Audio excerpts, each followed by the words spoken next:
14살 때는 무려 5천만 원이 있었어요. 워렌 버핏이 차익 거래를 진짜 많이 했어요. 버크셔 해서웨이보다 이 블루칩 스탬프라는 회사가 더 중요한 이유가 뭐냐면, 이후로 버크셔 해서웨이의 가장 큰 철학 중에 하나가 워렌 버핏 바인 저의 개인적인 입장에선 페이크라고 생각합니다. 이후부터는 인수한 회사의 컨셉이 바뀌었어요.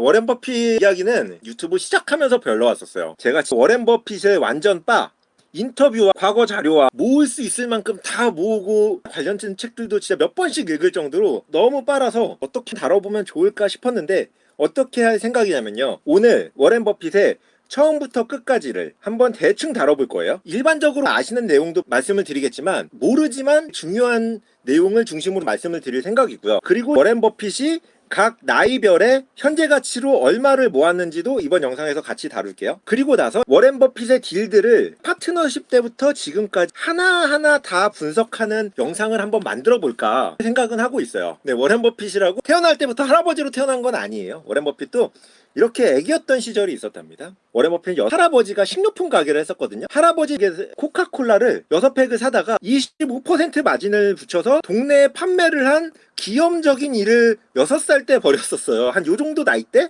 요정도 나이 때 6살 때. 대단하지 않아요? 대단해요. 하지만 이때 워렌 버핏은 펩시를 먹었다는 거. 왜냐면 펩시는 더 싸거든. 비싼 거에 25%를 붙여야 더 많이 남으니까. 예. 본인은 펩시를 먹으면서 비싼 걸 팔아 제꼈어요. 그 다음에 이제 한 50년 후쯤에 이제 한 88년도에 워렌 버핏은 이 꼬마애는 이제 코카콜라의 최대 주주가 되죠. 6살 때 5, 60년 후에 내가 최대 주주가 될 거라는 거 당연히 몰라. 나이 때마다 워렌 버핏의 재산 14살 때는 무려 5천만 원이 있었어요. 현재 가치. 14살 때 뭐 하셨나요? 저는 14살 때 500원으로도 너무 행복했던 그 시절에 워렌 버핏은 5천만 원을 모았어요. 아까 그 코카콜라를 팔아서도 모았지만 진짜 많이 모은 건 13살 때부터 신문 배달을 했어요. 그리고 핀볼 사업이라고 지금으로 치면 자판기 사업을 해서 이것도 큰 규모로 한 다음에 퇴역 군인한테 팔고요. 그러니까 그 이상한 사람한테 판 게 아니라 군인이 연금을 쏟아부을 정도로 어느 정도 규모로 판 거죠. 그러니까 5천만 원을 모았겠지. 그리고 경마 잡지 사업도 해요. 경마 잡지. 이거 다 10대예요, 10대. 10대 초반. 10대 초반에 했던 사업들. 경마 잡지 사업도 해요. 그리고 이제 골프공 주워 팔기. 이런 사업들을 다 해요, 워렌 버핏이. 진짜 그냥 단순 투자자가 아니라 어렸을 때부터 이 사업가의 싹이 제대로 보였어요. 그 중에서 워렌 버핏이 돈을 가장 많이 번 건 워싱턴 포스트 등의 신문 배달을 한 게 돈을 가장 많이 벌었어요. 그래서 신문 배달은 거의 10대 말 고등학교 졸업하는 시점까지 신문 배달은 되게 꾸준히 하고요. 나머지는 중간에 접거나 매각하거나 다 이런 작업을 거쳐요. 그리고 아까 코카콜라를 최대 주주가 된 것처럼 워렌 버핏은 이제 한 3, 40년 후에 워싱턴 포스트의 2대 주주가 되죠. 2대 주주. 부모는 어떤 분이냐? 좋은 질문. 부모는 어떤 분이냐? 워렌 버핏의 아버지는, 워렌 버핏의 파더, 워렌 버핏의 아버지는 오마에서 증권 브로커를 하셨어요. 어디 밑에서 하신 게 아니라 본인의 회사에서 약간의 부티크 증권사 같은 느낌의 그런 규모를 했었고, 워렌 버핏도 잠깐 여기서 일했었어요. 그러다가 우리나라로 치면 도지사, 도지사를 하셨어요. 도지사. 금수저예요. 금수저. 골드스푼이지만 14살에 5천만 원은 본인이 모았다는 거. 네, 대단하죠? 대단한 분이에요. 워렌 버핏은 11살에 첫 주식을 투자했다고 해요. 아빠가 아무래도 주식 브로커였으니까 주식 투자를 되게 어렸을 때부터 해요. 그러다가 이제 초반에는 사실 차트를 보면서 투자를 많이 해요. 워렌 버핏도 차트를 보면서 투자를 하다가 현타가 왔대요. 왜냐면 나는 내가 어떻게 투자하는지도 모르겠고 돈도 그렇게 수익률이 잃지는 않았지만 많이 벌리지도 않고 잘 모르겠다. 이렇게 현타가 나오는 그 시점에 이제 워렌 버핏은 현명한 투자자라는 책을 읽게 되죠. 현명한 투자자. 이게 초판본이고요. 작가는 이제 벤자민 그레임이라고 지금 오늘도 여러 번 나올 거예요. 대학을 졸업한 지 얼마 안 된 19살의 시점에서 현명한 투자자를 보고 나서 새벽까지 다 보고 나서 한 번을 더 보고 아침 동이 틀 때 사색에 잠겨 있었다. 뭐 이런 얘기가 나올 정도로 보자마자부터 되게 빠져서 읽었다고 하고요. 그럼 2번 볼 정도로 이제 머리가 나쁜 사람이냐? 절대 아니에요. 워렌 버핏은 대학교 때 어느 정도 머리가 좋은 사람이냐면 고등학교 대학교 때 친구들의 증언에 의하면 학기 시작할 때 워렌 버핏이 펜실베니아 와튼스쿨을 있다가 네브라스카 대학교로 옮겼는데 와튼스쿨을 너무 좋은 학교잖아요. 거기에서조차 일주일 동안 이 책상 밑에서 앉아서 책을 일주일 동안 봤대요. 교과서를 학기가 시작하면 대학교 때. 그리고 일주일 후부터 그냥 놀았대요. 근데 시험을 보면 다 A뿔. 사람들이 이때 공부를 하면서 워렌 버핏한테 무슨 책을 물어보면 아 그거 무슨 책 몇 페이지 어디에 있어 라고 대답을 해줬대요. 그 정도로 말도 안 되는, 우리는 절대 워렌 버핏이 될 수 없어요. 워렌 버핏 한 할아버지처럼 느껴지시겠지만 거의 그냥 포토그래픽 메모리라고 하잖아요. 잊을 수 없는 기억력을 가지신 분이 이거를 몇 번을 읽으셨대요. 그 정도로 여기에 빠져 계셨고요. 신혼여행 때도 가져갔다고 하니까. 이걸 읽으면서 워렌 버핏은 가치 투자의 길로 19살에 넘어오게 됩니다. 그리고 나서 워렌 버핏은 대학교 졸업하고 나서 대학원을 가려고 원래는 하버드에 지원을 했어요. 하버드에 지원을 했다가 하버드에서 떨어졌어요. 그리고 나서 이제 하버드에 이거는 진짜 이불킥 각이죠. 워렌 버핏을 떨어뜨리다니. 왜냐면 대학교를 너무 빨리 졸업했거든요. 머리가 좋아서. 그래서 너무 어려서 하버드 MBA에서 받기는 무리가 있다 뭐 이랬었대요. 그리고 나서 이제 그러면 어디 그 대학원을 갈까 라고 고민을 하다가 보니까 벤자민 그레엄 이분이 이전까지는 돌아가신 줄 아셨대요. 돌아가신 줄 아셨는데 이분이 콜롬비아 비즈니스에서 교수를 하고 계셨던 거죠. 투자를 가르치고 계셨던 거예요. 그래서 워렌 버핏은 콜롬비아 비즈니스 스쿨에 지원을 하게 되고요. 벤자민 그레엄 밑에서 수업을 듣게 돼요. 수업을. 그리고 벤자민 그레엄은 그 학점을 안 주기로 엄청나게 유명한 교수였대요. 근데 워렌 버핏은 벤자민 그레엄의 교수 생활 동안 유일하게 A뿔을 받은 학생이었대요. 그리고 나서 이제 대학원을 졸업하고 나서 워렌 버핏은 벤자민 그레엄을 찾아갑니다. 왜냐하면 벤자민 그레엄은 그레엄 뉴만 코퍼레이션이라고 헤지 펀드를 하고 있었어요. 헤지 펀드를 하고 있었는데 워렌 버핏은 이 밑에서 일하고 싶었거든요. 그래서 연봉 없이 일하게 해주세요 라고 갔는데 벤자민 그레엄은 거절. 너는 연봉을 줄 가치도 없다. 연봉을 안 줘도 너를 고용할 수 없다. 뭐 이랬던 건 아니고요. 이랬던 건 아니고 A뿔까지 줬는데 유일하게 이제 여기에서는 뭐 이제 유태인만 당시엔 받았었어요. 유태인이 워낙 투자업계에 들어가기 힘들어서 직원이 몇 명 안 되니까 유태인만 받았었는데, 존스 코퍼레이션이라고 이게 투자업계에서 최초의 헤지펀드라고 일컬어지는 펀드예요. 파트너십으로 이루어진 최초의 헤지펀드라고 이루어지는데 시작 시점이 1949년이고요. 그레엄 뉴만은 1946년에 시작했어요. 그러니까 사실은 그레엄 뉴만이 세계 최초의 사모펀드다 라는 거예요. 그리고 워렌 버핏은 거절 먹고 나서 자기 아버지 회사에 들어가서 일해요. 이제 아버지가 회사가 있는데 이제 그레엄 정도 아니면 누가 데려가겠어요. 내 아버지 회사가 있는데 아버지 밑에서 일해야죠.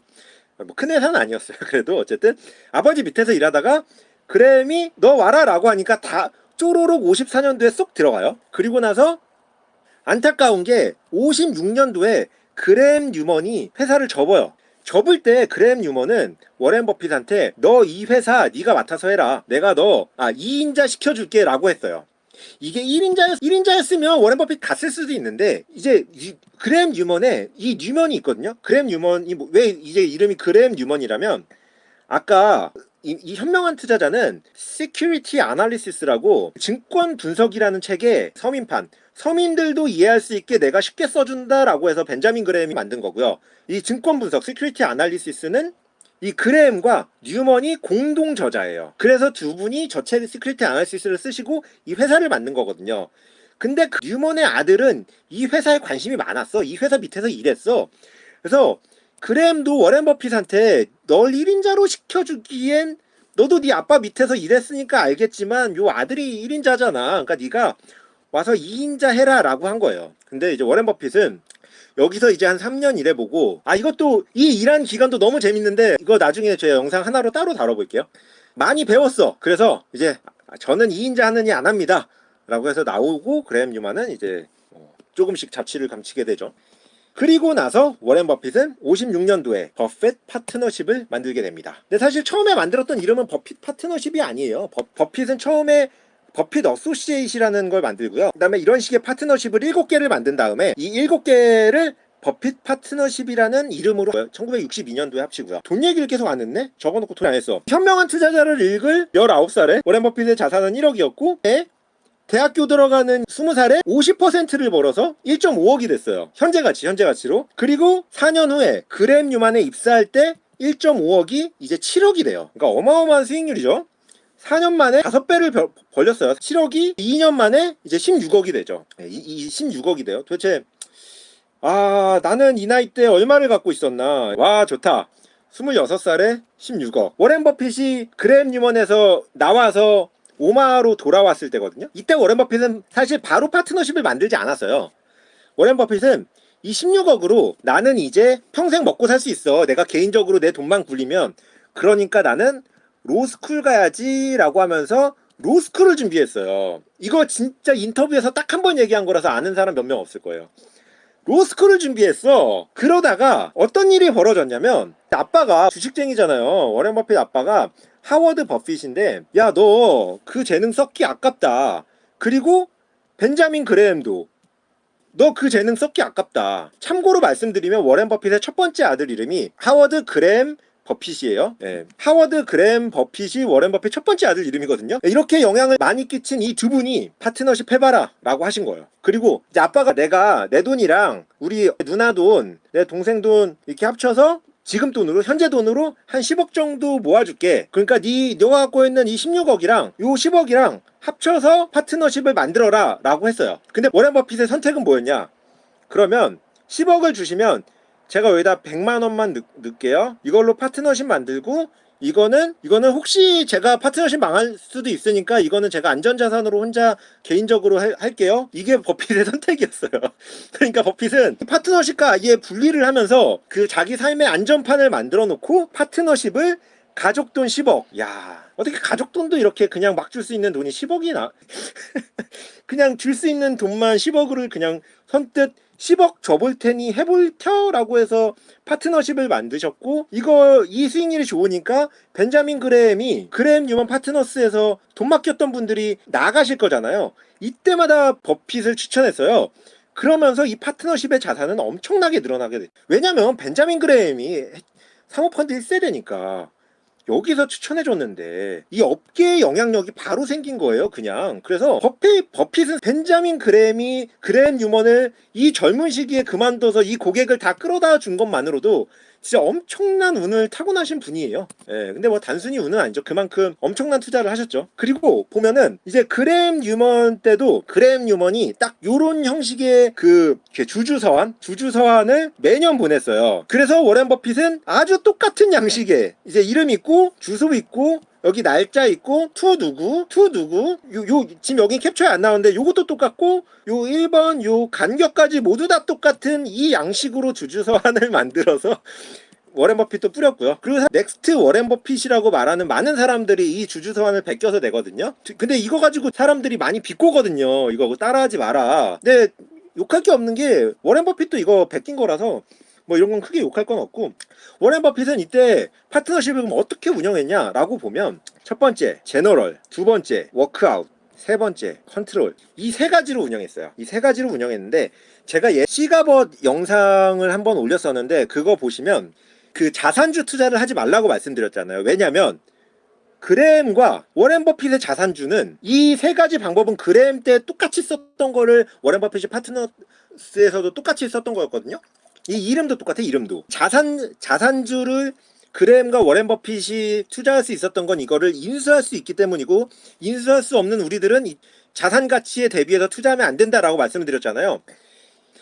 이 자산주를 여러 개의 주식을 다 담았어요. 그게 제너럴이야. 원래 자산보다 원래 그 워킹 캐피탈인데 그냥 자산이라고 표현할게요. 원래 회사에 있는 모든 자산보다 반 이상 떨어져 있는 것들을 여러 개가 있을 거잖아요. 그 회사들을 다 조금씩 담았어. 그리고 이 지분을 다 조금씩 늘리기 시작하는 거예요.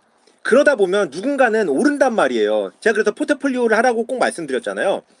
얘도 포트폴리오를 되게 많이 했어요. 그래서 많이 하면서 누군가는 오른단 말이야. 그럼 이건 팔았어요. 그리고 새로운 걸 계속 넣었어. 근데 누군가는 안 오르잖아요. 누군가는 안 오르잖아. 그럼 인수를 했어요. 왜냐면 계속 샀으니까 살 수 있을 때까지 산 거예요. 그래서 인수를 할 수 있는 그 자금으로 살 수 있을 만한 회사만 샀어요.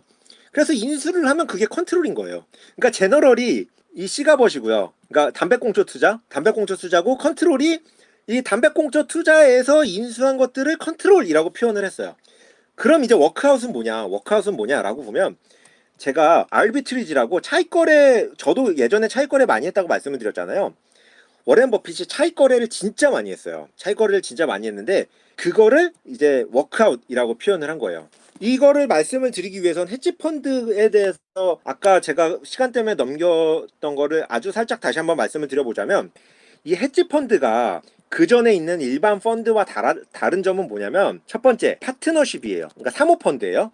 두 번째 레버리지를 썼어요. 그리고 세 번째 공매도를 했어요. 그 전에는 이렇게 사모로 모으거나 레버리지를 쓰거나 공매도를 하는 것들이 거의 없었거든요. 일반 펀드에서는 부채를 사용하고 공매도를 하는 게 많지 않았는데, 이거를 적극적으로 사용한 게 이제 헤지 펀드인 건데, 워렌 버핏은 이 워크아웃을 레버리지와 그 공매도를 포함한 알비트리지 차익 거래를 엄청 많이 했어요. 그래서 이걸로 수익률을 기하급수적으로 높였어요. 그리고 시가벗으로 인수를 하면서 투자를 했죠. 이런 형태로 투자를 하던 워렌 버핏이 이제 투자를 하면서 자금도 많이 모았잖아요. 이제 찰리 먼거를 만나게 돼요. 찰리 먼거. 찰리 먼거는 어떻게 만났냐라고 보면, 사실 찰리 먼거도 어렸을 때 오마하에 살았어요. 오마하에 살다가 LA로 이사를 갔거든요. 근데 어렸을 때 찰리 먼거가 오마하로 살 때 워렌 버핏 할아버지가 아까 식료품 가게 했다고 그랬잖아요. 이 식료품 가게 밑에서 알바를 했었어요, 찰리 먼거가.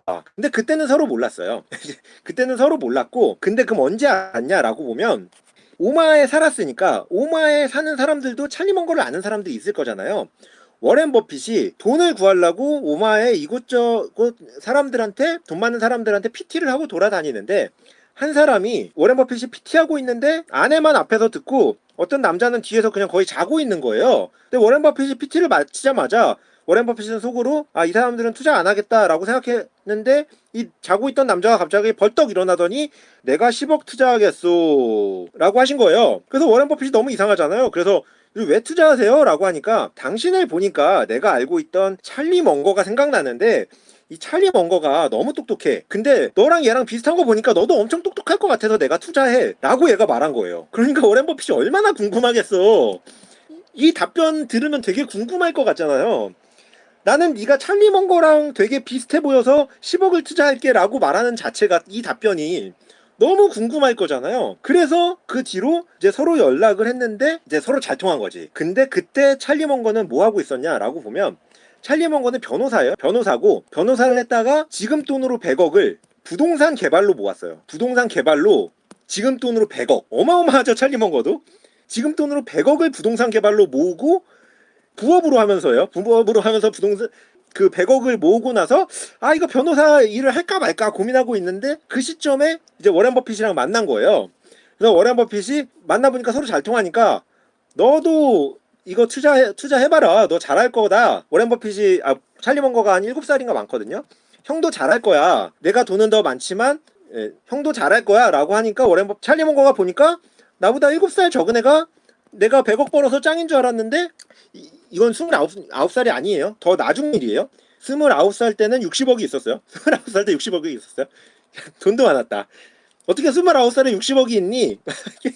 어쨌든 이제 나는 100억이 있어서 짱인 줄 알았는데 얘는 200억이 있네. 뭘로 모았는지 보니까 투자를 했어. 그래서 찰리 먼거도 투자 업계에 입문을 하게 돼요.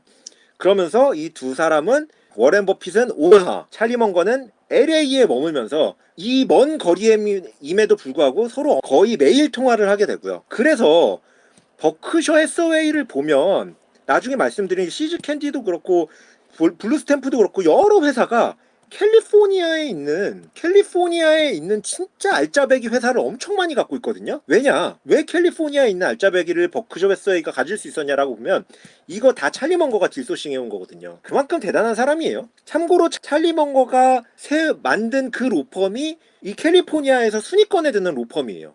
찰리 먼거가 어느 정도인지 알겠죠?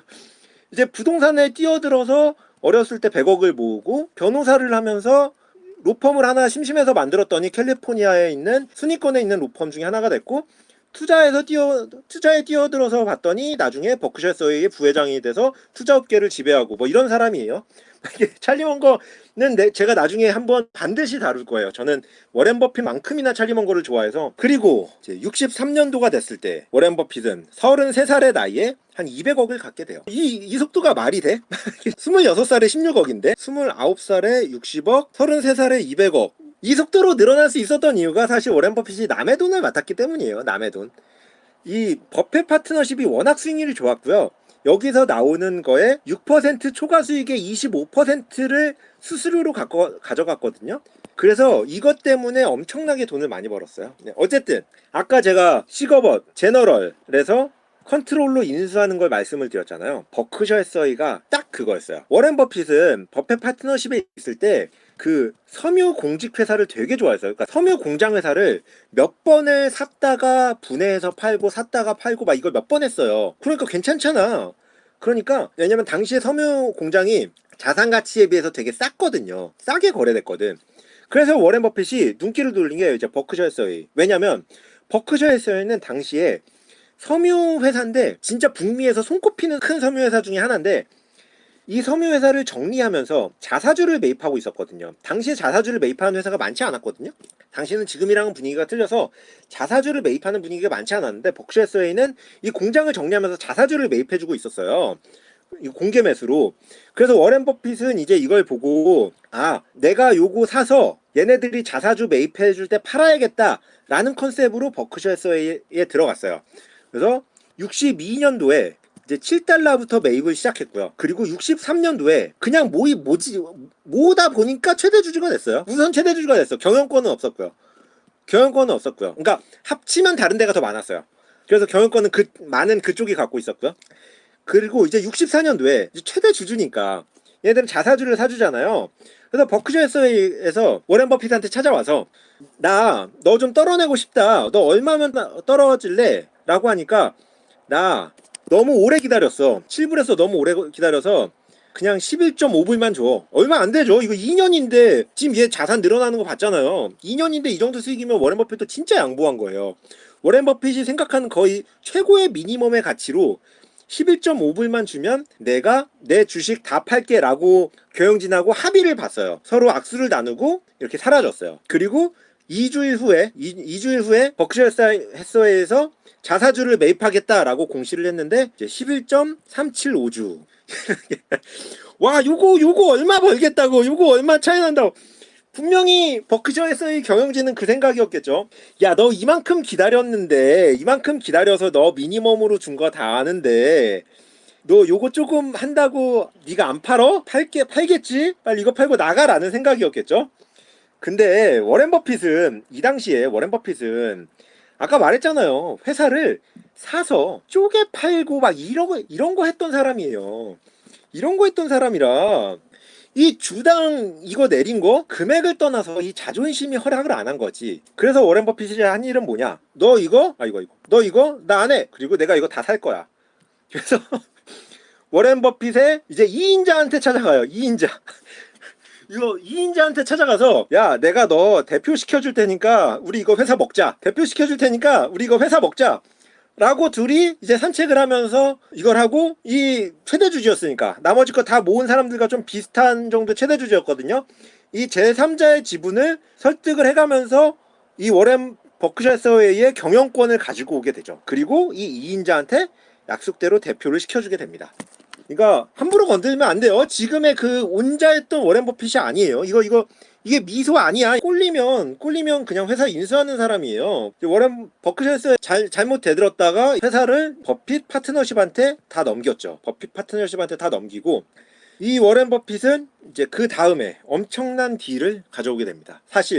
사실은 버크셔 해서웨이보다 이 블루칩 스탬프라는 회사가 더 중요해요. 이 더 중요한 이유가 뭐냐면 이 플롯이라는 개념이 여기서 나오기 때문이에요.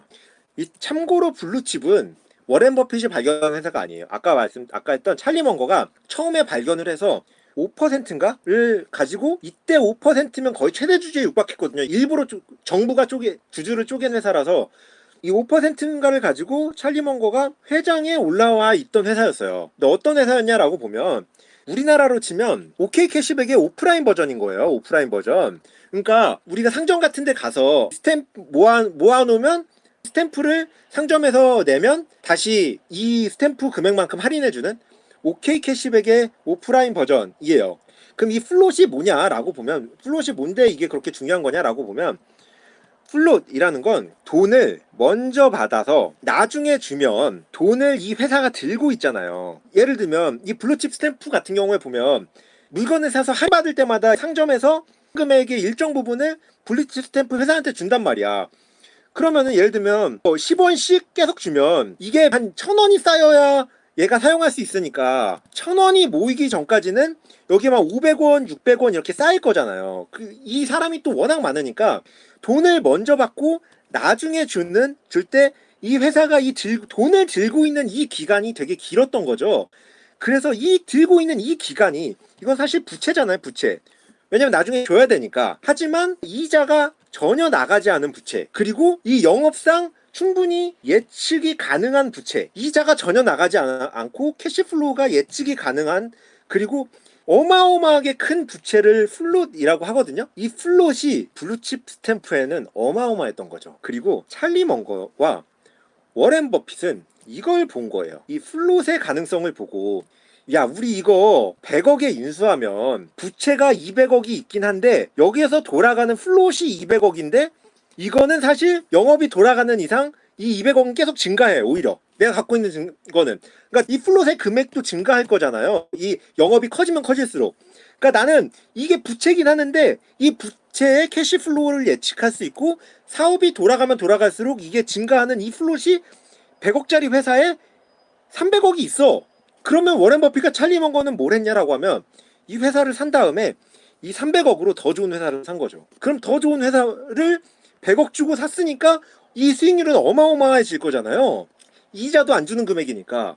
이 컨셉을 블루칩 스탬프에서 가장 처음 했어요. 찰리 먼거가 처음 해서 받고 워렌 버핏이 따라 들어가면서 결국은 찰리 먼거는 5%, 워렌 버핏이 90 맞나? 아, %였나? 어쨌든 워렌 버핏이 블루칩 스탬프의 압도적인 최저주주가 됐고요. 예, 찰리 먼거와 워렌 버핏이 5%, 16%, 나머지 80 대략. 그리고 16%는 디버시파이드 리테일링 컴퍼니라고 해서 둘이 만든 합작 회사거든요. 예, 여기서 16%. 이렇게 하면서 블루칩 스탬프를 소유하게 돼요. 그리고 이 플롯으로 어마어마한 회사를 사게 돼요. 그러니까 이 플롯의 개념이 버크셔 해서웨이를 이해하는데 가장 중요한 개념이에요. 그거를 블루칩 스탬프에서 시작을 했고, 블루칩 스탬프의 자회사들이 버크셔 해서웨이 초창기에 어마어마한 자회사들이기 때문에 사실은 블루칩 스탬프가 버크셔 해서웨이보다 훨씬 중요해요. 버크셔 해서웨이는 보시다시피 실수로 인수한 회사고요. 그냥 워렌 버핏이 짜증나서 인수한 회사고, 블루칩 스탬프는 정말 공들여서 계획으로 인수한 회사이기 때문에 이게 훨씬 중요해요.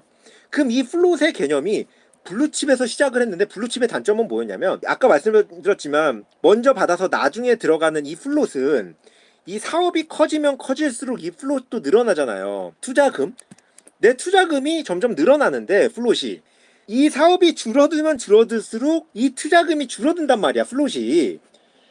그래서 워렌 버핏이 다음 플롯으로 생각한 게 뭐였냐면, 다음 플롯으로 생각한 건 보험이에요, 보험. 우리 모두 보험 들잖아요, 보험.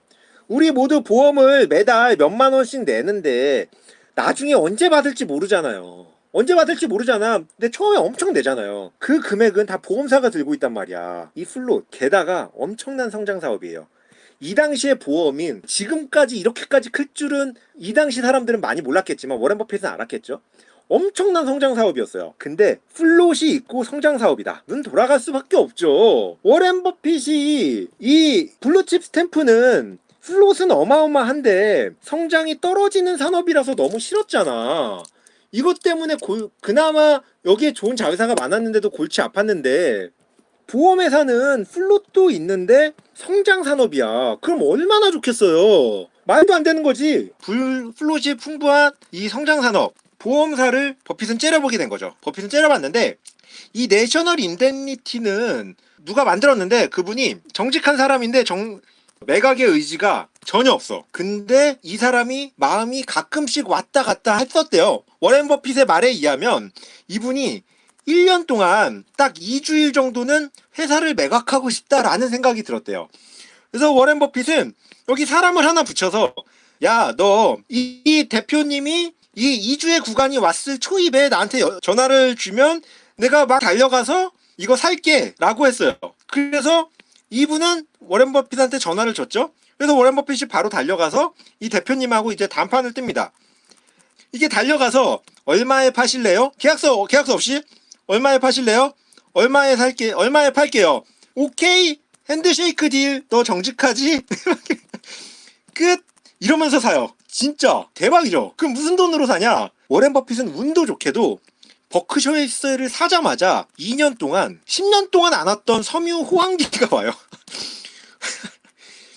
버크셔 해서웨이를 사자마자 이 10년 10년 동안 오지 않아서 다들 섬유를 정리하고 있을 때 섬유에서 제일 큰 회사를 하나 샀는데 2년 동안 엄청난 섬유 호황기가 와요. 그래서 이때 돈을 엄청 모아놨어 버핏이. 거기다가 은행 빚을 얹어서 이렇게 산 거죠. 버핏이 되려면 이 하늘의 뜻도 따라줘야 돼요.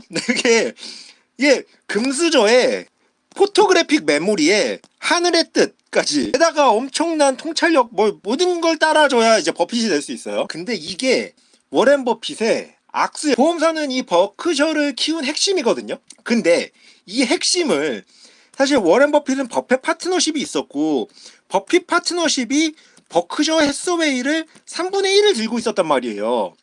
근데 이 내셔널 인뎀니티를 그냥 버핏 파트너십이 사도 되거든요. 근데 워렌 버핏은 버크셔에서 은행에서 돈을 빌려다가 내셔널 인뎀니티를 사는 엄청난 악수를 둬요. 왜냐면 뇌피셜로 보면 보험사는 부채가 많거든. 부채 비중이 엄청 높아요. 아무리 이 플롯이라고 하더라도 부채 비중이 너무 높아서 워렌 버핏은 이 첫 번째 보험회사라서 바로 리스크를 담기 싫었던 거지. 그래서 3분의 1을 갖고 있는 버크셔 해서웨이가 은행 빚으로 살 수 있었던. 그래서 만약 버핏이 내셔널 인뎀니티를 버핏 파트너스로 샀잖아요. 3분의 1을 들고 있는 버크셔로 안 사고 그러면 버핏의 자산은 지금의 2배에서 3배 사이예요. 왜냐면 버핏의 핵심 자산은 다 여기서 샀거든요. 여기서. 나중에 다 여기 밑에서 샀는데 버핏은 요거 들고 있는데 워렌 버핏은 이 실수 하나로 실수는 아닐 수도 있어요. 나름 리스크 컨트롤이에요. 버핏은 아까 위에서도 말씀드렸지만 리스크를 철저히 컨트롤하는 사람이라서 이 부채가 많다는 것 때문에 첫 번째 보험회사였기 때문에 리스크를 이 버크셔에 몰아놓은 거긴 하지만 이것만 버핏 파트너스로 왔어도 지금 자산에 아무것도 안 하고 똑같은 일을 하고도 그냥 두세 배였다 라는 게 되게 아쉬운 일이고요. 제가 주주총회에서 아지트 자인 말씀드렸잖아요. 아지트 자인이 대단한 이유가 뭐냐면 버핏은 결국 아까처럼 이렇게 보험사를 사잖아요. 그리고 보험사에 재보험사라고 있어요. 그냥 보험사의 보험사예요. 이게 내셔널 인뎀니티도 결국 재보험사로 가거든요. 재보험사가 메인이고 밑에 화재보험도 있어요. 이거는 근데 우선은 모르셔도 돼요. 이 재보험까지는 모르셔도 되는데 어쨌든 재보험이 버크셔의 핵심인 보험이다 정도로만 생각하시면 되는데 이 보험인 버크셔 해서웨이의 핵심인 이 재보험사를 아지트 자인이 거의 혼자 이끌고 있어요. 얼마나 아지트 자인이 핵심인지 아시겠죠? 워렌 버핏은 진짜 아지트 자인에 대한 얘기를 엄청 많이 했단 말이에요. 그 대단한 워렌 버핏 버크셔 해서웨이의 핵심인 첫 보험사를 내셔널 인뎀니티가 끊었죠. 그래서 이 이후로 버크셔 해서웨이의 가장 큰 철학 중에 하나가 보험사는 인수할 수 있으면 최대한 인수하자예요. 이거 찰리 먼거가 얘기를 했었거든요. 이게 되게 큰 전략 중에 하나였다고. 보험사를 최대한 인수할 수 있으면 인수하자. 저 67년에 내셔널 인뎀니티를 인수하고 19년까지 파트너십을 하고 파트너십을 이제 해체를 해요. 이때는 진짜로 주가가 너무 많이 올랐다라고 생각해서 파트너십을 해산을 해요. 근데 당시에 찰리 먼거는 해산을 하지 않고 이 다음에 떨어지는 이 급락을 찰리 먼거는 이제 맨몸으로 받아냈죠. 맨몸으로 70% 하락을 2년인가에 70% 하락을 찰리 먼거는 맨몸으로 받아냈어요. 그리고 나서 바로 찰리 먼거는 그 다음에 요거를 만회하고 자기의 파트너십을 접고 근데 어쨌든 요 하락이 있기 직전에 워렌 버핏은 또 신같은 능력을 발휘해서 이 당시에 이 파트너십이 미국에서 제일 컸을 거예요 아마. 그거를 바로 정리합니다. 돈 다 돌려주고 이때 워렌 버핏이 돌려주면서 어떻게 했냐면 너희들에게 3가지 선택권을 주겠다. 첫 번째, 내가 펀드를 추천해 줄 테니까 벤자민 그레햄이 그 펀드를 해산할 때 워렌 버핏한테 몰아줬던 것처럼 둘 다 벤자민 그레햄 밑에 있었던 그 수제자들 2명의 펀드를 추천해 주겠다. 열로 가라. 이게 1번이었어요. 그리고 2번 돈으로 주겠다. 그리고 3번 버크셔 주식으로 주겠다. 딱 이렇게 했었죠. 그리고 이 세 개의 선택에 따라서 이 투자자들의 인생은 아주 바뀌게 됩니다. 이제 열로 가면 이제 중박, 돈으로 가면 그냥 삶을 사는 거고요. 버크셔로 가면 이제 대박이 되는 거죠. 대박.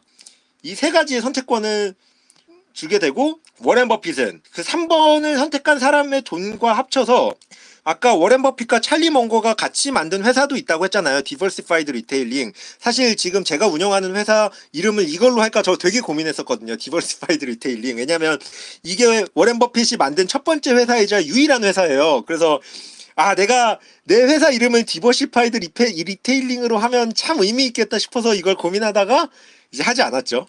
이게 제 이니셜하고도 좀 맞아서 좋았는데, 뭐 어쨌든 이 디버시파이드 리테일링과 개인 돈으로 해서 버크셔 해서웨이를 인수하게 됩니다. 지분을 이 두 개를 합쳐서 거의 한 50%를 가지게 되죠. 그리고 버크셔 해서웨이 회장으로 취임을 하게 됩니다. 그리고 이때 버크셔의 그 워렌 버핏의 자산은 무려 2천억. 그러니까 그리고 아까 말했던 보험회사에서 핵심인 가이코도 이제 버크셔 해서웨이를 통해서 인수하게 되죠. 워렌 버핏한테 인생 전반에 걸쳐서 되게 중요한 회사예요. 워렌 버핏이 회사를 어떻게 분석하냐를 알고 싶은 분들은 이거를 보세요. 워렌 버핏이 진짜 유일하게 회사를 분석한 장표예요. 진짜 워렌 버핏이 유일하게 회사를 분석한 장표가 여기 있습니다. 이것도 51년도에 51년도면 콜롬비아 비즈니스 스쿨 다닐 땐가? 어쨌든 그때쯤에 대학원 시절 때 워렌 버핏은 가이코를 분석하게 돼요. 가이코를 왜 분석했냐라고 보면, 워렌 버핏은 콜롬비아 대학교를 들어가서 벤자민 그레햄 밑에서 잖아요. 배우고 있는데 워렌 버핏도 벤자민 그레햄 빠였단 말이에요. 빠가 아니면 주주서한도 이렇게 베낄 수 없어요. 그리고 빠가 아니면 아들 미들네임을 그레햄으로 안 한단 말이야. 첫 번째 아들 미들네임을. 워렌 버핏은 벤자민 그레햄 빠란 말이에요. 빠. 그래서 워렌 버핏은 대학원 때 벤자민 그레햄을 쫙 봤어. 보니까 이상한 이력이 있는 거예요. 뭐냐면 가이코 회장이라는 이력이 있어요. 사실 벤자민 그레햄의 그레햄 뉴먼이 아까 말씀드렸던 그 시가벗 자산주 투자로 돈을 많이 벌었는데, 실제로는 그레햄 뉴먼이 번 돈의 반 이상은 가이코로 벌었어요. 근데 벤자민 그레햄은 이 사실을 알고는 있었지만 인지를 제대로 못했던 거야. 그래서 여전히 시가벗만 하고 있었지. 근데 어쨌든 워렌 버핏이 보니까 벤자민 그레햄이 회장으로 있는 회사도 있는 거야. 이 사람 그냥 교수에다 책 쓰는 사람이고 투자회사만 있는 줄 알았는데 보험회사 회장인 거예요. 그래서 워렌 버핏은 이제 워싱턴에, 가이코가 있는 워싱턴에 그냥 기차를 타고 갑니다. 가서 일요일날 주말에 가이코 건물에 가서 문을 두들겨요. 진짜 약속을 안 잡고 가서 문을 두들기니까 경비원이 나와서 너 뭐하는 새끼야, 너 뭐하니, 왜 거기서 문을 두드리니 라고 하니까 워렌 버핏이 저는 이 회사 회장님의 학생입니다. 이게 그렇게 대단하진 않죠. 회장님의 학생인데 혹시 여기 안에 사람 있을까요? 이렇게 물어본 거예요. 근데 그때 때마침 이 안에 딱 한 명이 있었어요. 한 명. 이 한 명의 이름은 루리버 데이비라고 부르는 분인데, 루리버 데이비가 있었어요. 이 안에.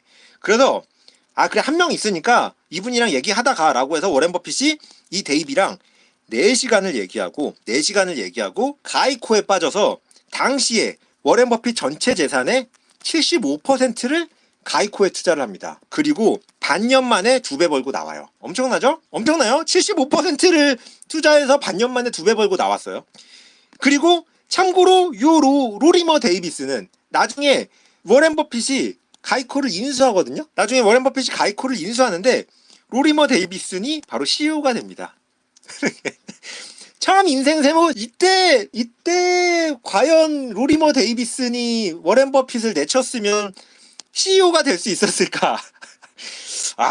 이거 워렌 버핏이 최대 주주로 올라가자마자 이 데이비를 CEO로 앉히거든요.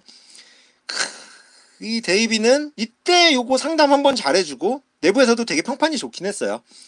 그래서 이제 바로 이제 CEO에 올라가시게 되죠.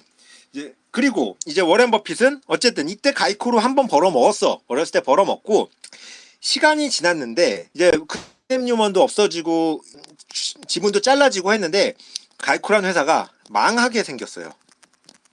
왜냐면 이게 보험회사가 이래서 조금 어려운데, 예를 들면 여기에서 총 돈이 100억이 들어온다 라고 하면 뭐 운영비가 20억은 빠질 거잖아요. 20억은 빠지고 여기에 80억을 줘서 영원을 맞추는 게 보험이에요. 이게 보험이야. 그리고 이 플롯으로 돈을 벌어야 돼요. 이게 보험이거든요. 이게 보험사예요. 100억을 받고 이게 비용으로 나가고 이게 보험금으로 나가고 그리고 플롯으로 돈을 버는 게 보험회사의 일반적인 컨셉이어야 돼요. 근데 처음에 돈이 많이 들어오면은 약간 기분이 좋잖아요. 내 돈이 많아지니까 돈 나중에 줘야 되니까. 그러니까 성장에 미친 사람들은 어떤 생각을 하냐면 100인데 그러면은 이걸 80만큼만 줘야 되는데 이거를 그냥 100만큼 주게 처음에 계약을 한 거예요. 어차피 이거 계약서니까 계약서에 내가 조금 더 남들보다 좀 더 준다 이렇게 하면은 보험금이 엄청 들어올 거잖아요. 그래서 성장에 미친 사람들은 이거를 이렇게 하는 거야. 근데 가이코가 원래는 이거 가이코도 더 들어가면 더 재밌는데 이게 사실은 거버먼트 인플로이라고 해서 이 손해율이 낮은 사람한테만 로코스트로만 줘서 보험사였는데 컨셉은 유지하면서 비용은 줄였지만 주는 돈을 엄청 높이는 바람에 가이코가 망하고 있었던 그 시절 워렌 버핏은 가이코에 이제 투자를 하게 되고요. 결국 인수를 하게 되고 여기서 또 어마어마한 돈을 벌게 돼요. 그래서 워렌 버핏은 사실 워렌 버핏의 버크셔 해서웨이는 이 내셔널 인데니티, 이 가이코 이런 보험회사가 그냥 버크셔의 가장 핵심이다. 버크셔가 어떤 회사냐라고 딱 한마디로 얘기해라 라고 하면 그냥 보험회사예요. 보험회사. 워렌 버핏과 찰리 먼거도 항상 그 얘기를 해요. 보험을 하는 투자회사. 그래서 워렌 버핏을 따라하는 넥스트 워렌 버핏이라고 하는 사람들이 다 보험회사를 하는 거예요. 보험회사가 인수를 하면 넌 나쁜 놈이다가 아니라 이 보험회사는 원래 이렇게 인수하고 매각하고 이러면서 돈을 버는 이 투자회사가 본질인 걸로 워렌 버핏이 보험회사를 정의한 거죠. 그전에는 이렇게까지 정의가 안 돼 있었는데 근데 워렌 버핏 이전의 사람들은 채권을 중심으로 운영했던 거고 워렌 버핏이 버크셔 해서웨이가 보험회사를 하면서 보험회사가 투자회사로 정의가 되고 가끔씩 이런 분들이 있어요. 워렌 버핏이 그럼 현금 있고 채권 있고 주식 있잖아요. 보면 현금도 많고 채권도 많단 말이야. 그러면 너는 워렌 버핏은 이거 보면 자산 배분한다 이런 사람들이 있어요. 근데 아니에요. 워렌 버핏은 보험회사를 인수하기 전에는요. 현금과 채권 비중이 없었어요. 100% 주식이었고 워렌 버핏은 항상 인터뷰에서 나는 채권 사느니 무조건 주식 산다라고 너무 많은 인터뷰에서 얘기했기 때문에 워렌 버핏은 채권을 좋아하지 않았어요. 현금과 채권은 뭐냐라고 보면 아까 말씀드렸지만 보험은 여러 사람한테 또 돈이 나가니까 나가는 돈의 캐시플로우가 계산이 돼요. 그 나가는 돈의 캐시플로우 중에서 짧은 건 현금, 긴 건 채권으로 가지고 있는 거예요. 그래야 왜냐면 이 예상되는 캐시플로우만큼은 무조건 줘야 되니까 이거 주식으로 갖고 있는데 줄 수 없잖아요. 주식은 변동성이라는 게 있기 때문에 워렌 버핏은 그렇게 발 뻗고 못 자는 걸 제일 싫어하는 사람이거든요. 그래서 워렌 버핏의 현금과 채권은 지금은 안 그렇지만 지금은 워낙 덩치가 커지고 인수할 게 없어서 현금이 쌓아가지만 한 중후반까지의 버크셔 해서웨이의 현금과 채권은 보험회사가 나가야 되는 캐시플로우만큼만 단기 캐시플로우, 중기 캐시플로우만큼만 들고 있었었고요. 나머진 다 주식이었어요. 그래서 워렌 버핏은 그냥 주식이에요. 현금과 채권은 그냥 보험의 캐시플로우를 맞추기 위해서 계산을 하면서 갖고 간 거지. 그리고 워렌 버핏 이전에 있는 보험은 채권을 중심으로 운영을 했었고 워렌 버핏은 주식과 인수를 중심으로 수익률을 어마어마하게 끌어올린 아예 패러다임을 바꿔버린 거죠. 이 보험업계의 패러다임을. 아까도 말했잖아요. 워렌 버핏은 부채를 싫어했지만 부채를 쓰면서 주식 투자를 했었기 때문에 전체 자산의 4분의 1은 부채를 썼거든요. 부채를 쓰면서 주식 투자를 했었기 때문에 50%의 주식을 유지했었어요. 근데 보험회사만큼이나 워렌 버핏에게 중요한 회사가 바로 이 시즈캔디예요. 시즈캔디. 왜냐면 일부 잘못 알고 계신 분들은 무슨 말씀을 하시냐면 워렌 버핏이 벤자민 그레햄과 필립 피셔의 영향을 받아서 벤자민 그레햄에게는 자산주 투자를 받고 필립 피셔에게는 가치 투자, 그러니까 그 성장주 투자에 대해서 배웠다라고 말하는데 절대 잘못된 얘기예요. 필립 피셔 책을 추천은 한 적이 있지만 항상 무슨 얘기를 했냐면 나는 벤자민 그레햄에게 그 시거벗 자산주 투자를 배웠고 찰리 멍거에게 성장주 투자를 배웠다라고 항상 얘기해요. 진짜 수도 없이 수백 번 얘기했어요. 그렇기 때문에 필립 피셔는 아마 이거 그 피셔 인베스트먼트 그 아들이 하시는 분이 과장 광고를 아니 그건 아니겠죠? 네. 이 커먼 스탁 언커먼 프로핏이라는 책을 워렌 버핏이 추천한 적이 있거든요. 이 아들분도 이제 필립 피셔 인베스트먼트라고 하시는데 이분이 마케팅을 되게 잘하세요. 책도 많이 내셨고 이제 이분이 과장 광고를 하셨나? 이건 잘 모르겠어요. 왜 그런 내용이 돌았는지 모르겠어요. 뭐 옛날에 비슷한 얘기를 워렌 버핏이 한 번 얘기한 적은 있었겠죠. 근데 워렌 버핏은 항상 성장주 관련돼서는 찰리 멍거에게 배웠다라고 하면서 무슨 얘기를 했냐면 나는 이전에는 나쁜 회사를 좋은 가격에 사는데 집중했다면 찰리 멍거에게 배우고 난 이후로 좋은 회사를 적당한 가격에 사는 것도 오케이 했다. 워렌 버핏 바인 저의 개인적인 입장에선 페이크라고 생각합니다.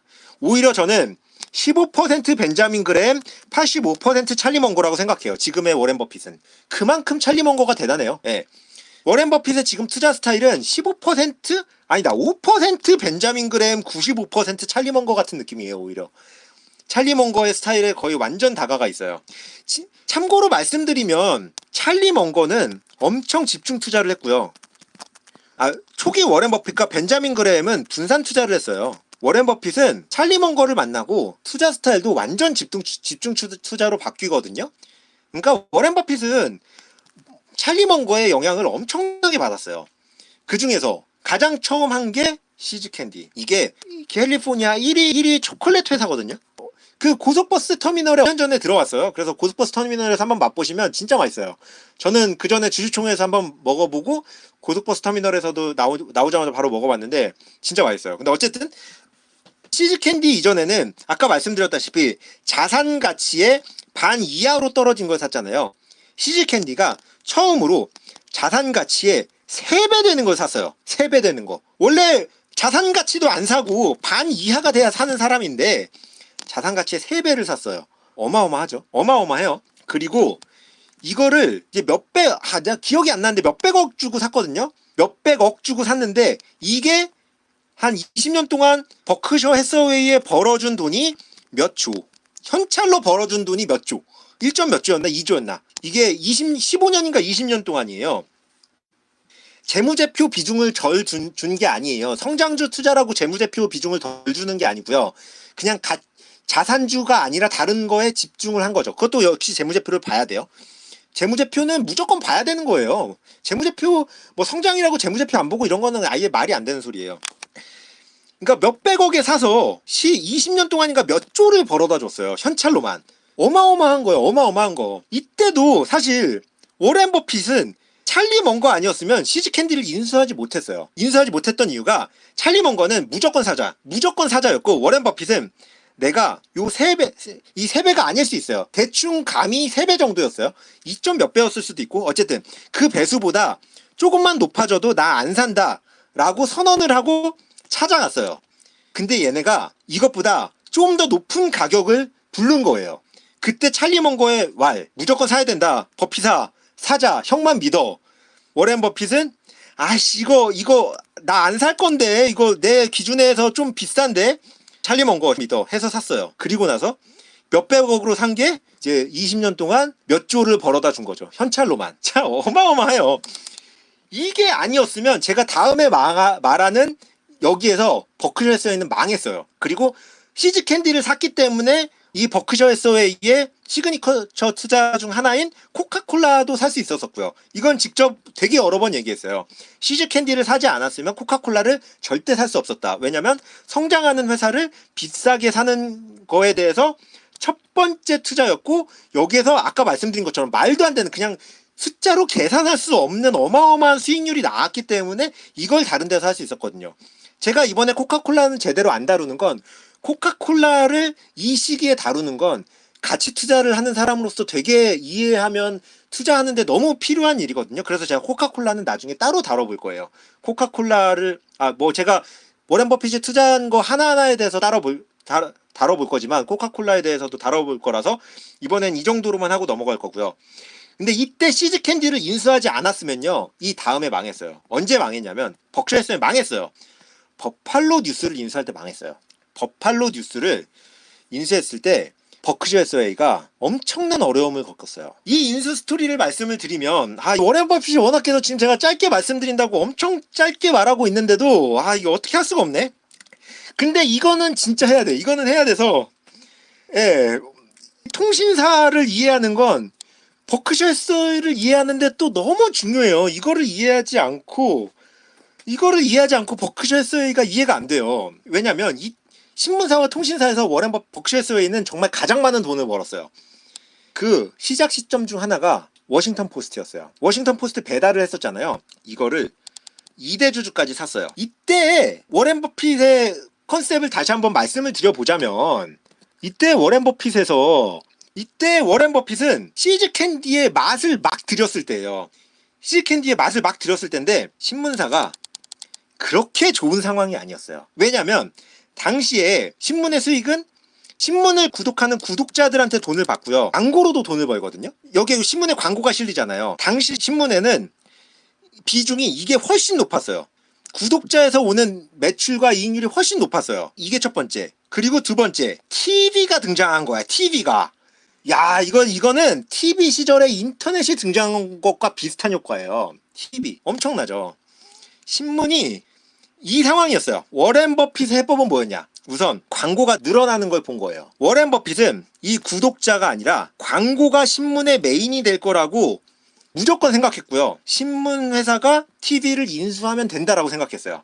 그 당시에 이들의 재무제표가 그렇게 좋지 않았어요. 워싱턴 포스트와 버팔로 뉴스의 재무제표가 그렇게 좋지 않았고 수익 대비 되게 저평가를 많이 받았던 구간이었거든요.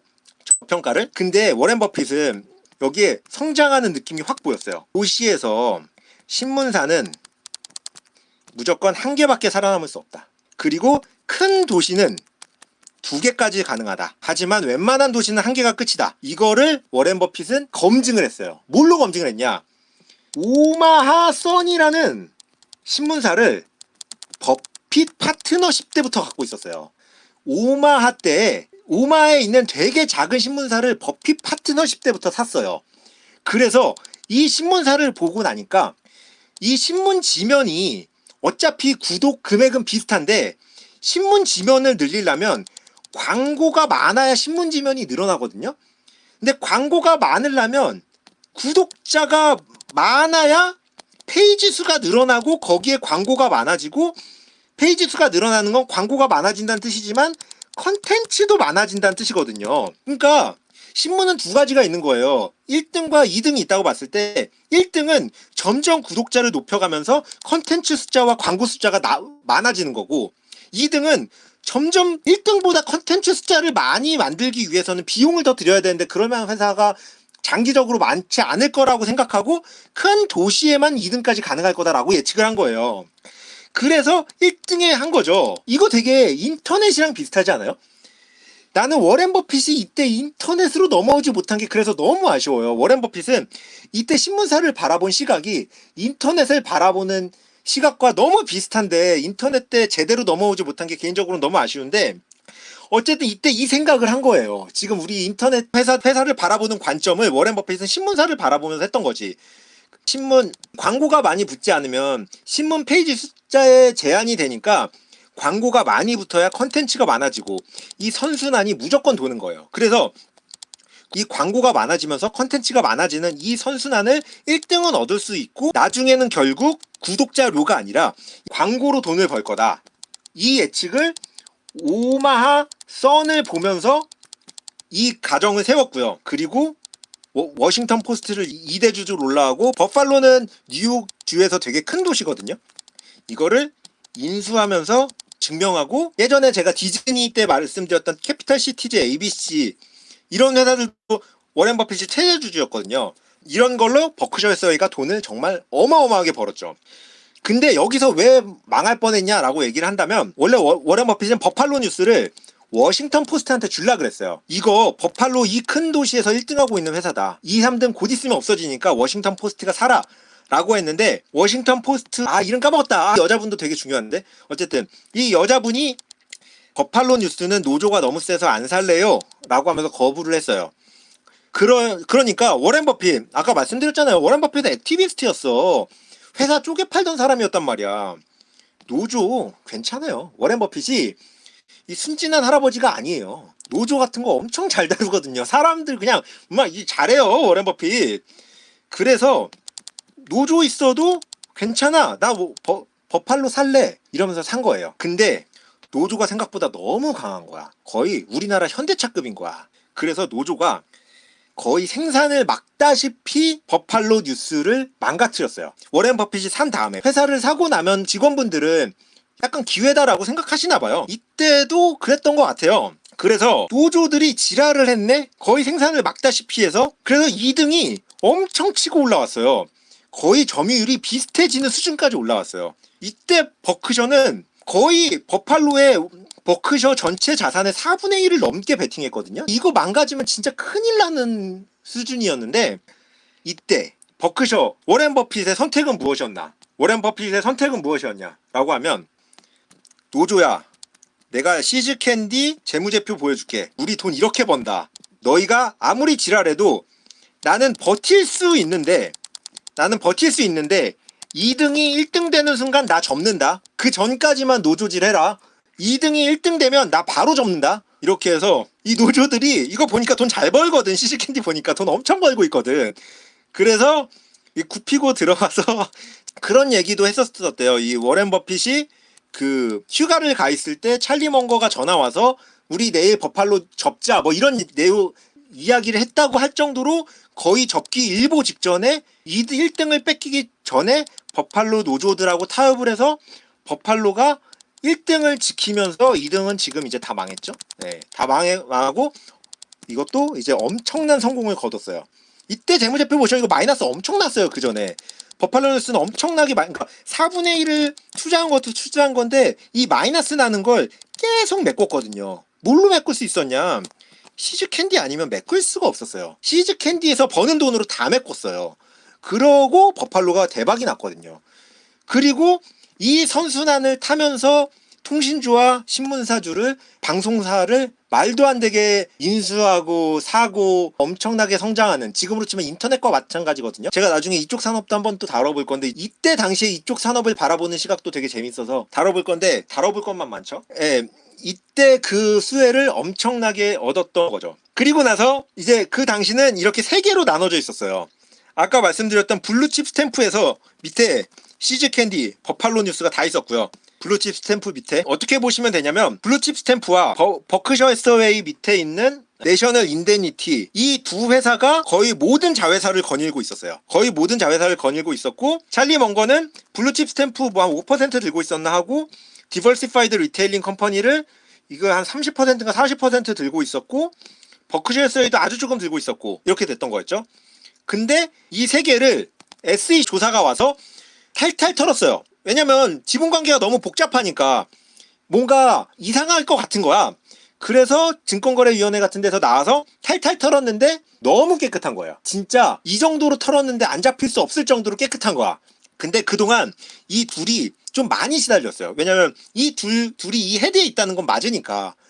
그래서 이 둘이 결심한 게 뭐냐면, 요 세 개를 합치자. 요 세 개를 합치고 이름을 버크셔 해서웨이를 남긴 다음에 워렌 버핏이 회장을 하고 너가 부회장을 하자 라고 하면서, 이제 83년도에 53살에, 그러니까 버크셔 해서웨이가 지금의 둘이 같이 일한 건, 워렌 버핏 53살, 찰리 먼거 60살. 그러니까 거의 은퇴 시점이에요. 찰리 먼거가 부회장 일을 한 건.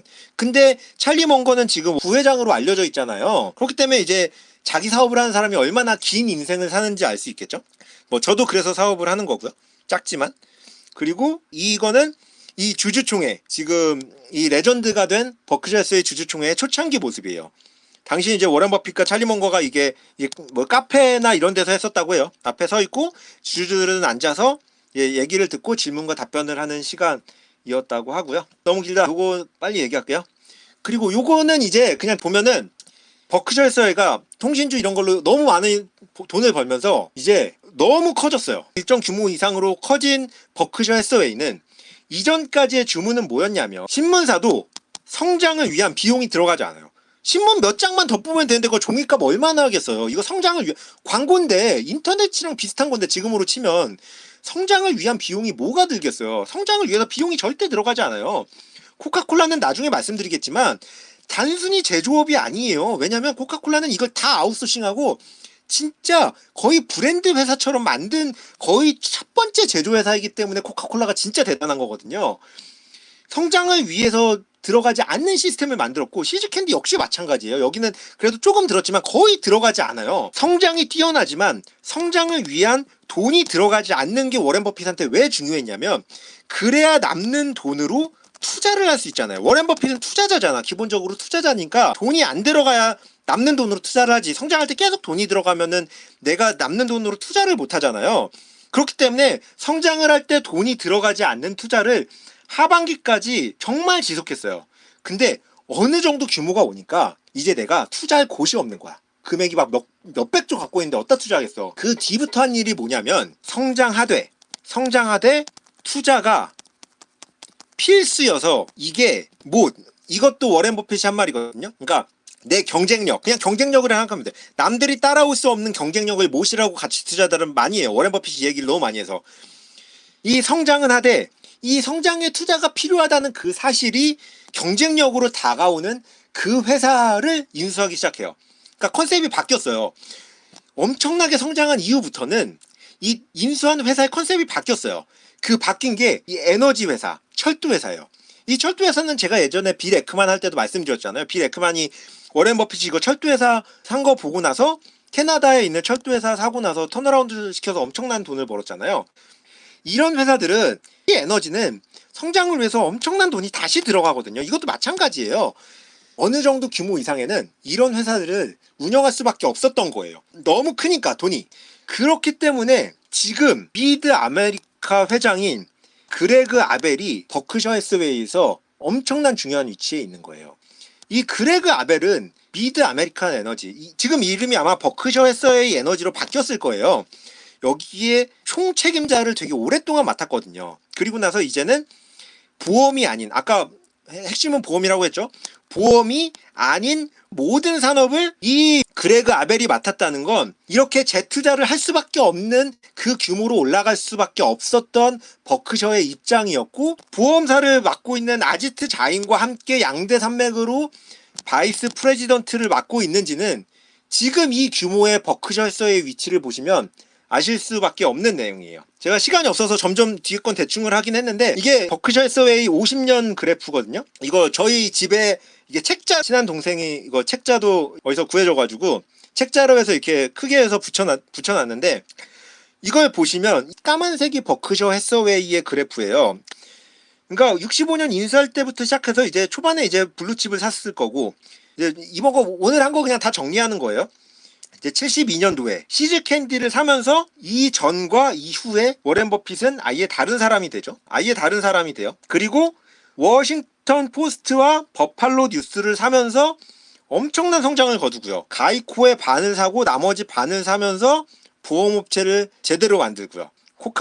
이때쯤에 이 나머지 세 개의 자회사들을 합쳐서 하나의 버크셔로 만들면서 찰리 먼거와 같이 일을 하고 코카콜라로 시즈캔디 다음 효과를 보게 되고요. 어느 정도 커진 이후부터는 미드 아메리카 에너지나 철도 회사를 사면서 재투자하면서 안정적으로 성장할 수 있는 이 그래프를 만든 거죠. 그래서 이제 이걸 보시면 왜 이때쯤부터는 이렇게 할 수밖에 없었는지를 요거 보시면 요 한 칸이 2배씩이에요. 이게 되게 믿겨지지 않으시겠지만 요 한 칸이 2배씩이거든요. 그러니까 얼마나 큰 성장인지 아시겠죠? 이것도 작다고는 하는데 그렇게 작은 성장이 아니에요. 요 한 칸이 2배씩이니까 이게 규모가 얼만데. 그래서 버크셔에서 시장 수익률하고는 비교가 안 되죠. 이때부터는 시장 수익률과 비슷한 수준일 거예요. 제가 나왔을 땐. 근데 이 정도 규모에서 아니 500조 갖고 있는데 500조 300조 쌓아놓는 투자회사가 시장 수익률에 쫓아가는 것 자체가 대단한 거 아니에요? 아니 이게 미친 거고 이것도 한 200조 300조 갖고 있는 현찰 갖고 있는 사람이 시장 수익 인덱스 펀드에 투자하는 게 아닌데 인덱스를 따라가는 게 미친 거예요. 인덱스가 얼마나 비팅하기 어려운지 아는 사람이면, 그리고 규모가 커지면 얼마나 투자하기 힘든지를 아는 사람이면, 이 300조를 투자하는 사람이 인덱스를 투자하지 않고 시장 수익률만큼 가고 있다는 게 얼마나 대단한 일인지를 진짜 아실 거예요. 그거를 이제 미드 아메리카 에너지나 BNSF 같은 회사로 할 수 있었던 거죠. 그리고 버크셔 해서웨이 초창기에 이제 그 100달러를 맡기셨던 분은 이제 지금은 이거 2014년도니까 지금은 더 올라갔어요. 이제 100달러가 20억이 되는 이제 어마어마한 100달러잖아. 이때가 한 10배 정도 되니까 100만 원이거든요. 100만 원. 100만 원이 20억이 되는. 그러니까 1000만 원이면 200억이 되고 1억을 넣었으면 2천억이 되는. 2천억 상상은 가세요? 2천억 상상은 가세요? 이때 버크셔 때 1억을 넣었으면 2천억이 되는. 근데 누군가는 버크셔 이전에도 파트너십 때에서 엄청나게 벌었다는 거. 이때부터 워렌 버핏한테 투자했으면 얼마나 돈을 많이 벌었을지 상상이 안 되죠. 이때 최소로 맡겼던 게 5천만 원인가부터 맡았다고 하니까 이때부터 지금까지 맡겼으면 얼마나 돈을 벌었을지는 상상이 안 가죠. 뭐 그때 현재 가치 기준으로 말씀드린 거긴 하지만 방금 어디서 버크셔 해서웨이 얘기할 때, 그러니까 이 시각으로 얘기하는 사람이 그렇게 많지는 않거든요. 제가 말씀드린 시각으로 버크셔 해서웨이를 바라보는 사람이 생각보다 많지 않아서 이 시각으로 이해하시고 버크셔 해서웨이를 보시면 이해하시는데, 그리고 버크셔 해서웨이를 제대로 이해하는 게 이제 가치 투자를 이해하는데 너무 또 중요해서 오늘은 이 정도 진짜 대충 다뤘는데, 제가 유튜브를 제가 계속 한다면 뭐 당연히 하겠죠. 한다면 제가 워렌 버핏이 투자한 회사들을 좀 하나하나 다뤄볼 생각이에요. 들어주셔서 너무 감사해요.